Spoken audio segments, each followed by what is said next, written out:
তো বিহে যে লিয়ে যাইছে তো ও কি করেছে জানেন? বিহে লিয়ে যে যাইছে তো গ্রামের লোককে শিখিয়ে নিয়ে যাচ্ছে, দেখো ভাই তোরাকে নিয়ে যাচ্ছি, তোরা তো খেপার দল না, তোরাকে খেবে ঢং না, বসবে ঢং না, উঠবে ঢং না, শুটবে ঢং না, কথা বলার ঢং আছে, কিছুরই ঢং নাই। তো তোরা যখন বরযাত্রী যাবি তো চল, কিন্তু তোরা চালা করবি না, কথা বলবি না, চুপচাপ থাকবি। আর তোরা দেখে থাকবি, যা বলতে হয় আমি বলবো, আর আমি যখন বসবো তো যেরকম হ্যাঁ আমি বসবো, তোরা ওইরকম হ্যাঁ বসবি। কিন্তু তোরা গোটা গাঁয়ের লোক যতটা বরযাত্রী যাবে সবকে শিখিয়ে এলে চলে গেছে বেচারি যায়। এইবার বিহার পিন্ডালে বসছে। পিন্ডালে যখন বসেছে ভাই, বসার পরে বেচারি মোড়ল বয়স্ক মানুষ, যতই 4 লাখ হোক, বয়স যখন 40 টেপে যাবে তখন ওর হুঁশ কিন্তু কিছু কমতে লাগবে ভাই, সবারই একটু করে আধুসা হইতে লাগবে।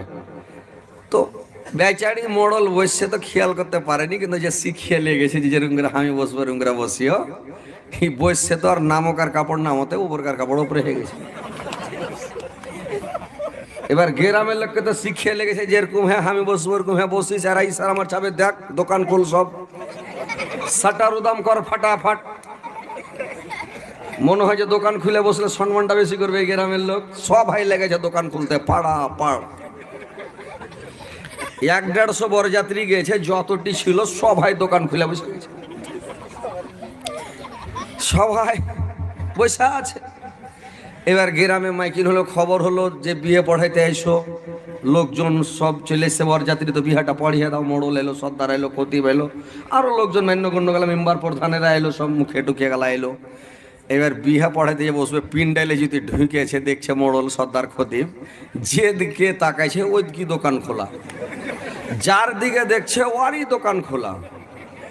তো এরা বলছে ব্যাপারটা কি রে ভাই, ভুল হলে 1 জনার হবে না 2 জনার হবে, না হলে 150 লোক আছে 10 জনের হবে, একটা লোক বাদ নাই, সবারই এই অবস্থা, ব্যাপারটা কি? তো এরাও খুব চালু মানুষ, এর গ্রামের মোড়লটাও খুব চাল লাগে। ই তখন কইছে হাজি ভাই তোমার মোড়ল কেটা, এটা হারকা মোড়ল। তো বলছে হাজি ভাই মোড়ল সাহেব, বলে কি? বললে আপনারা যে আইসছেন বিহালিয়া, তো কি ব্যাপার, এই এরকম করে বসার লেগে আইসছেন না কেমন কি, না কি ব্যাপারটা? বলছে কেনে? দেখো তো প্রত্যেক লোকের দোকান দাম দেখো তো। মোড়ল যদি তাকিয়ে দেখছে সুবহানাল্লাহ, গোটা যতটি বরযাত্রী গেছে সবাই, আর সবাই তহমান পিনা লোক। তো ওই যুগে ফুল প্যান্ট ছিল না ভাই, ফুল প্যান্ট পিনা যদি একটা লোক গায়ে ঢুকে যেতে পুলিশ এলো, আমরা যখন ছোট সুন্দর লেগেছি পালাইতে, ফুল প্যান্ট পিনা দেখলি কইছি পুলিশ এলো, তো সবাই তহমান পিনা লোক। তো মোড়ল দেখা কইছে ও কারণ কি করেছিস তোরা, সব দোকান বলবেন? তো কইছে মোড়ল সাহেব আপনি তো শিখিয়ে লেছেন, আর আপনার তো দোকান উদাম হইলে হারা উদাম করেছে, আপনি কইছেন যে আমি বসবো বসিও। মোড়ল কইছে ঠিকই নাকি রে, ই তখন ফাটাম করে তখন দোকান বন্ধ করে। তো যত 150 লোক ছিল লাগলো সব শাটার ফেলতে, ভাড়া চলে যায় বন্ধ করে দোকান। 1 মিনিটের মধ্যে দোকানপাট সব বন্ধ, একদম সব বন্ধ করে দিলেন। কত খ্যাপা, গোটা গ্রামে খ্যাপা। এবার যদি লইয়া জামের কাছে বিহা পড়াইতে গেছে, ই কত বোকার বোকা মানুষ, বিহা করতে যায় নিন যাই যে ভাই, ও টকটকি লাগা আছে, কখন বিহা হবে, কখন শ্বশুর বাড়ি থেকে বিদায় হয়ে যাবো, ওখানে ধড় ফড় করবে।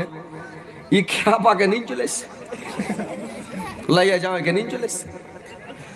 ওকে খতিব সাহেব যাই যদি উঠাইছে, এই উঠো, কি হলো কি হলো কি আছে, কি হলো, চন্দি হয়ে গেছে, কি হলো? ওর দিলে গরু হারিয়েছে না ভুষ হারিয়ে গেছে, কি হলো কি হলো? যখন চন্দি হয়ে গেছে তখন বলছে যে ই তো ব্রেন ডাল না, মাথা ছিট না, তার কাটাই এরকম কেন করছে? মানে বুদ্ধি কম হলে যা হয়, তো এই বুদ্ধির অভাব। তো মোড়ল খতিব সাহেব বিহা পড়াইতে বসে তখন লইয়া জামাইকে কয়েছে যে আমি যেটা যেটা কহো তুমি ওটা ওইটা কই হোক।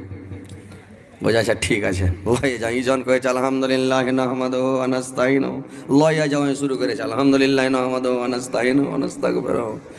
তখন খতিব খুতবা পড়া বন্ধ করে কইছে আরে বোকা একটু লক করে থাকাকে খুতবাটা পড়তে দে। তখন লইয়া যাই কইছে আরে বোকা লক করে থাকাকে খুতবাটা পড়তে দে। ই তখন খতিব কইছে আরে বোকা তোকে একটু লক করে থাকতে হয়, খুতবা শেষ করার পরে তুই কথা বলবি। তখন ই কইছে আরে বোকা একটু লক করে থাকতে হয়, যখন খুতবা পড়ে তারপরে তুই চালা করিস। মুলবির মন খারাপ হয়ে গেছে, তোর খুদবা পড়াবো না, তোর বিয়েও পড়াবো না। তো লইয়া যাও উঠে চলে যাই, তোর খুদবা পড়াবো না, বিয়েও পড়াবো না, যা। ওকে যেটা শিখালছে ওইটাই। কি করবে, খ্যাপা তো খ্যাপা। তো ওইরকম কিছু খ্যাপা আপনার দিকেও আছে, সব চলে গেছিল, ঘুরে চলে এলো, দেখছেন? বললাম না যে চলে আসবে, যারা রাস্তাঘাটে হাঁটছে চলে আসবে।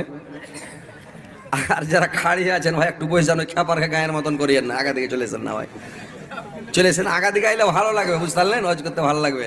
আর যদি খাড়িয়া থাকেন তো দেখে একটু আপনার কষ্ট হয়েছে, আগে দেখে একটু অন্যরকম লাগছে। আর খাড়িয়া বসে ভালো লাগবে না, একটু বসে গেলে ভালো লাগবে। সামনে এসে বসেন, সামনে জায়গা পড়ে আছে, আর সব দূরে দূরে বসছে, একটু কাছে এসে বসেন। আল্লাহ বিনা নাই রে মাবুদ, আল্লাহ বিনা নাই রে মাবুদ, বলে কোরআনিল আল্লাহ, লা ইলাহা ইল্লাল্লাহ, লা ইলাহা ইল্লাল্লাহ। সমানুষ যখন আল্লাহ বলে, সমানুষ যখন আল্লাহ বলে, ভুলিয়া যে গেল, তখন নবী মুস্তাফাকে পাঠাইয়া যে দিল, তখন নবী মুস্তাফাকে পাঠাইয়া যে দিল।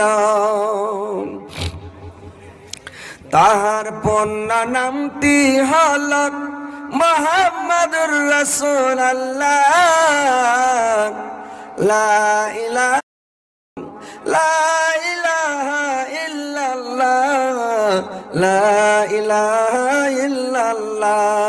নবী যখন প্রচার করে এই কালেমার জ্যোতি, মুমিন লোকের দিল গলে হইয়া যায় গমতি, মুমিন লোকের দিল গলে হইয়া যায় গমতি।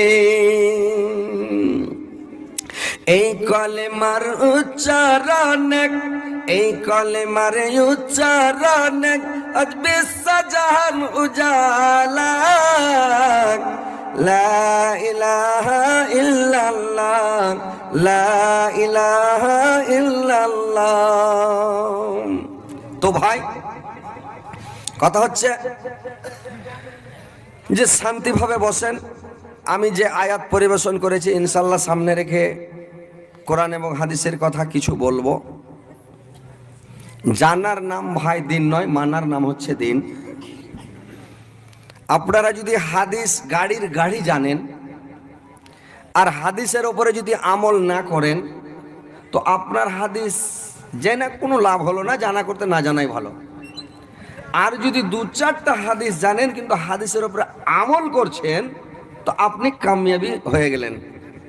তো কথা শুনবেন কম, আমল করার চেষ্টা করতে হবে বেশি করে, আমল বেশি করে করতে হবে, তাহলে আপনি কামিয়াবি হয়ে যাবেন। তো কথা হচ্ছে কথাগুলো শুনবেন, মূল্যবান কথা, দামি কথা, কোরআন হাদিসের কথা, ইমানকে তাজা করবেন। আর কথাগুলো শুনবেন, অনেক ওয়াজ শুনেছেন, নসিহত শুনেছেন, অনেক কথা শুনেছেন, ওইগুলো কোরআনের কথা, ওইগুলো হাদিসের কথা।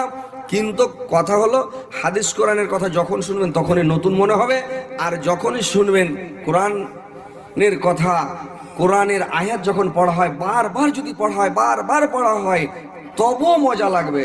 10 বার 20 বার 50 বার পড়া হয়, একটা সূরাকে যদি 10 জনা 20 জনা খালি কেরাত করে পড়তেই থাকে, সুর করে পড়তেই থাকে, মজা লাগতেই থাকবে, খারাপ কোনোদিন লাগবে না ভাই। আল্লাহ এমন একটা মধু দিয়ে দিয়েছে কোরআনের মধ্যে, এত মিষ্টি, এত মানে ভালো, বলার শেষ নাই। তো কথা হচ্ছে কথাগুলো শুনেন, শোনার পরে আমল করার চেষ্টা করেন। জান্নাতে সবাই যেতে চাইছে, সবাই বলছে জান্নাতে যাব। তো জান্নাতে সবাই কি যাবে? আপনি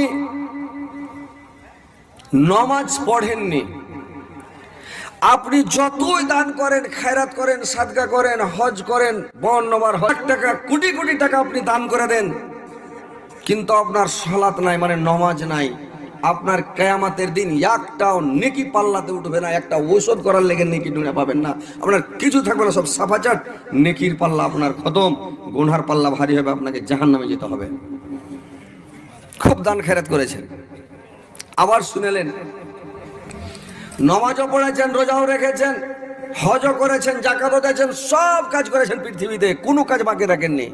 মানুষের সাথে ভালো ব্যবহার করেছেন, ভালোভাবে চলেছেন, কিন্তু আপনি মার সেবা করেননি, বাবার খিদমত করেননি, বাবার সেবা করেননি, মা বাবার সাথে নাফরমানি করেছেন, মা বাবাকে ভাত দেননি, আপনি মা বাপকে আলাদা করে রেখেছেন, মা বাপ হাত পুড়িয়ে ভাত খেয়েছে। আপনার হজ, জাকাত আর নামাজ আর রোজা আর সাদকা আর খায়রাত আপনার কিছুই কাজে দিবে না। আপনাকে একদম কিয়ামতের দিন অপমান বেজ্জত হয়ে বেজ্জতের ঝোলা মাথায় নিয়ে জাহান্নামে ঢুকে যেতে হবে, যদি আপনি মা বাবার সাথে নাফরমানি করে থাকেন, মা বাপকে কষ্ট দিয়ে থাকেন, আঘাত দিয়ে থাকেন। কথাগুলো ভালো করে শুনেলেন। তাহলে আপনাকে সবটাই করতে হবে, সব পালন করে যেতে হবে। নামাজও পড়তে হবে, রোজাও রাখতে হবে, হজ করতে হবে।